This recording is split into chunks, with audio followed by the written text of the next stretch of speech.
Bonjour à tous, donc aujourd'hui on va parler de la respiration. La respiration, vous allez me dire, c'est quelque chose que je fais tout le temps et pourtant peut-être que vous ne le faites pas correctement lorsque vous jouez de la trompette. Cette vidéo sera suivie par une deuxième qui parle de la pression, mais avant d'entamer la vidéo sur la pression, c'est important de vérifier qu'on a une bonne respiration. C'est la base de tout. Donc 1. Vous vérifiez avec moi que tout est ok, vous faites les exercices, vous suivez ce que je dis.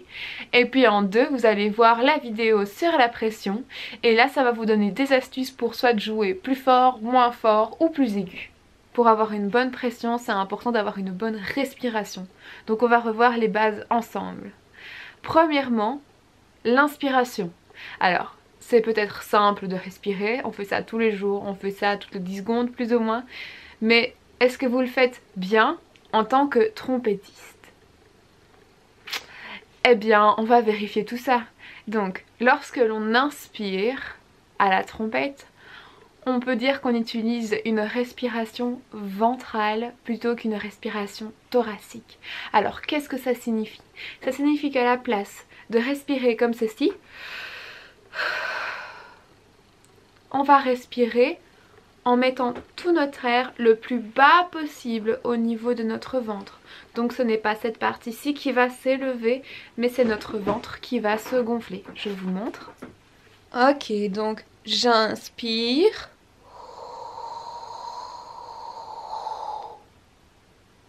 J'expire.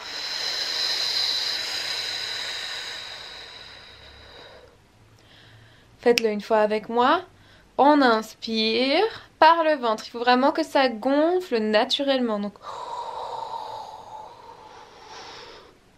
Et puis on souffle.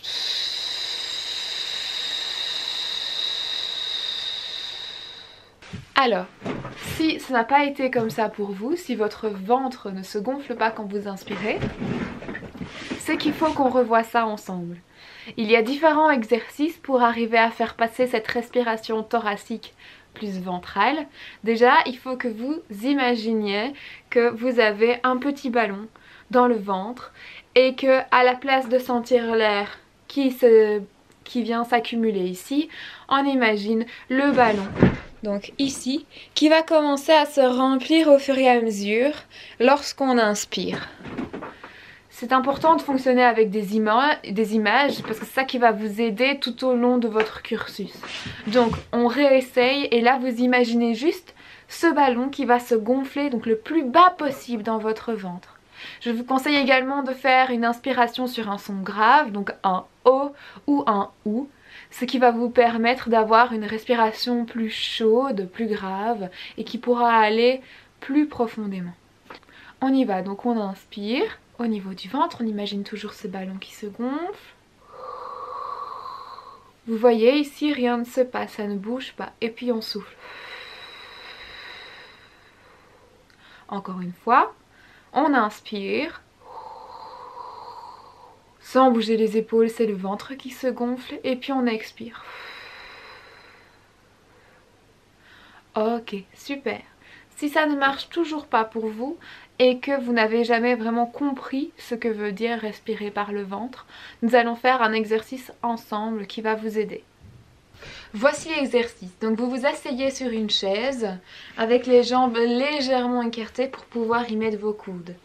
Vous descendez vos coudes entre vos jambes, donc vous calez ici toute la partie thoracique et vous descendez. Une fois que vous êtes descendu, vous restez comme ceci et vous allez inspirer par la bouche comme tout à l'heure. On y va, on inspire. Et puis on souffle.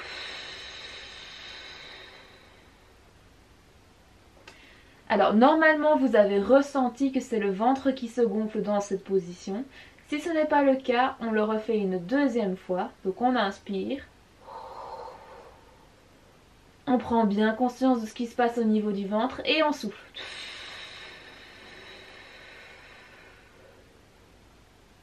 Ok, super. Donc grâce à ça, normalement, tout le monde va pouvoir conscientiser, comprendre ce qu'est la respiration plus ventrale. Alors c'est bien tout ça, mais pourquoi corriger une respiration? Pourquoi est-ce qu'on ne peut pas inspirer comme on le souhaite? Eh bien tout simplement parce que ça va vous aider pour plein de choses. Si vous respirez mal, vous allez avoir du mal à mettre votre pression, à avoir assez d'air, à tenir assez longtemps et à être bien dégagé au niveau de la gorge. Alors, petit exemple pour vous montrer, si jamais, donc ça fonctionne pour ceux qui comprennent la respiration ventrale.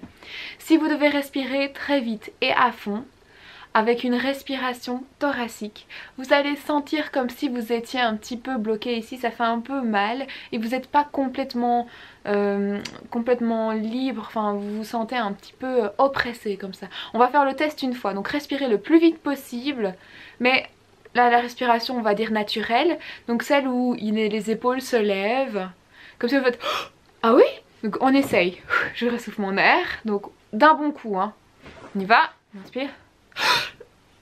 Alors normalement ici vous devez sentir, c'est pas vraiment une douleur mais c'est un peu comme un genre de blocage et qui n'aura absolument pas lieu si vous faites une grande respiration ventrale. Donc on va faire la même chose pour ceux qui y arrivent en tout cas, si pas vous essayez c'est pas grave. Donc on va refaire ça mais cette fois-ci avec la respiration ventrale. Donc on imagine toujours ce ballon qui se gonfle le plus bas possible dans le ventre, la respiration, l'inspiration en tout cas ici qui se fait sur un son grave, toujours O ou OU, et vous respirez très vite comme pour la respiration précédente. On y va, on inspire. Voilà, donc là vous devez vous sentir moins bloqué. L'air passe plus en dessous et vous allez voir qu'au niveau de votre gorge vous êtes beaucoup plus libre.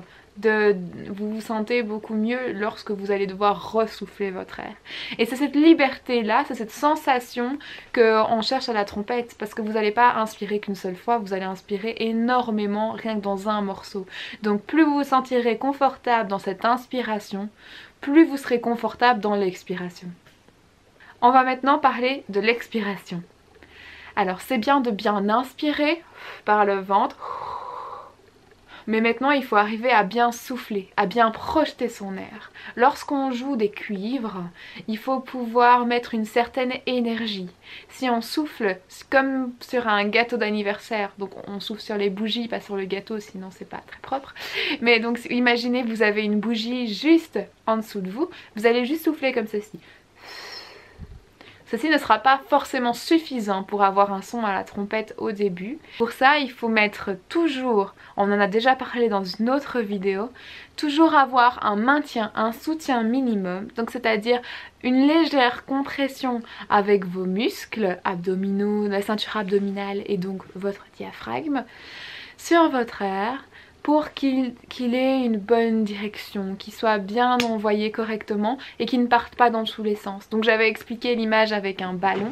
Si vous avez un ballon que vous gonflez et que vous relâchez d'un coup, l'air va partir dans tous les sens. Alors, si par contre vous maintenez ce ballon, l'air va être beaucoup plus directionnel et il va faire... Vous aurez une plus grande vitesse d'air et c'est ce qui va se passer avec le maintien de base. Maintenant, si on ne veut pas juste un maintien, si on ne veut pas juste les premières notes, alors il est important lorsqu'on souffle son air de ne pas bloquer l'air au niveau de la gorge, donc pas jouer de la gorge comme on dit ça. Alors jouer de la gorge ça veut dire quoi? Qu'à la place d'imaginer l'air qui vient du bas du ventre et de souffler naturellement on va dire, donc comme quand on chante, oh, l'air n'est pas bloqué ici. Par contre quand on a un petit peu peur ou qu'on a pris des mauvaises habitudes avec la trompette, il est possible que tout soit bloqué à ce stade-ci et donc que le son ne sorte pas correctement. Démonstration.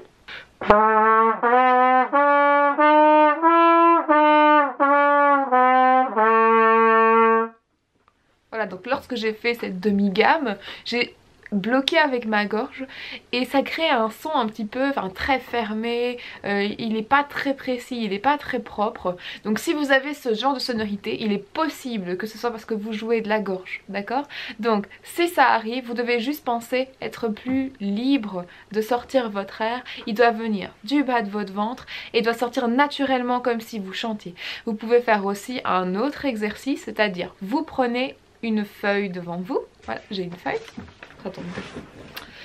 et vous essayez de souffler sur cette feuille, donc pas trop loin, voilà, vous la mettez en face de votre bouche et vous essayez de faire lever cette feuille le plus loin possible, encore une fois. Alors cet exercice de la feuille peut marcher pour deux problèmes, soit l'air continue. Donc si vous n'arrêtez pas de faire plusieurs notes en soufflant plusieurs fois, vous pouvez le vérifier avec la feuille. Ou alors ici pour voir si vous soufflez de la gorge. Si vous bloquez au niveau de la gorge, vous allez souffler moins vite et donc la feuille ira moins loin. Comment faire si vous savez que vous jouez de la gorge mais que vous ne savez pas comment corriger ça? Eh bien, on va faire donc un premier exercice tout bête. C'est que vous allez reprendre votre trompette, mais quand vous allez souffler dedans, vous allez imaginer que vous allez devoir souffler de la même manière que si vous voulez faire de la buée sur une vitre. Donc, la buée sur la vitre, c'est facile, on fait de l'air chaud, on imagine ça. On imagine la vitre, on imagine l'air chaud qu'on doit faire, on reprend la trompette et on refait cette demi-gamme.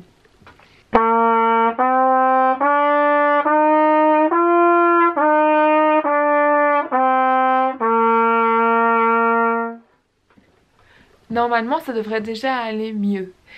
L'autre problème qu'il peut y avoir quand on joue de la gorge, c'est qu'on n'a pas d'aigu parce que l'air est bloqué, donc il va sortir moins vite. Donc si vous avez du mal avec la projection de l'air, n'hésitez pas à faire l'exercice de la vidéo suivante sur la pression. En résumé, pour avoir une bonne respiration, il faut bien penser lors de l'inspiration à faire une inspiration ventrale, une respiration abdominale dans le bas du ventre, gonfler ce ballon. Et en deuxième point, faire bien attention à inspirer sur un son grave. Imaginez aussi cet air chaud qui rentre, vous devez le sentir qu'il rentre le plus bas possible. Respirez sur un O ou sur un OU par exemple, d'accord? Ensuite, il faut faire attention à l'expiration. Alors, pour cette expiration, vous devez faire attention. 1. Pas bloquer au niveau de la gorge, donc pas jouer un mais bien être libre d'expirer son air. En 2, pensez à envoyer de l'air chaud. Ça donnera une rondeur à votre son et ça vous empêchera de jouer de la gorge. En 3, toujours bien maintenir son air, ok? Toujours bien faire travailler cette sangle abdominale et ce diaphragme pour venir maintenir un minimum son air et que le son craque le moins possible. Voilà, donc j'espère que maintenant tout le monde a une bonne respiration pour la trompette. Je vous conseille d'aller écouter la vidéo suivante qui parle de la pression parce que ça va vraiment vous aider à monter dans l'aigu si vous faites ça correctement et étape par étape. Je sais que dans ces vidéos-ci, je parle plus qu'un exercice, mais on fera des exercices plus tard. Là, c'est important de bien comprendre comment ça fonctionne. Si vous avez d'autres questions, n'hésitez pas à les mettre en commentaire. Si ça vous a aidé, n'hésitez pas à mettre un petit pouce vers le haut. Et on se retrouve pour la prochaine vidéo.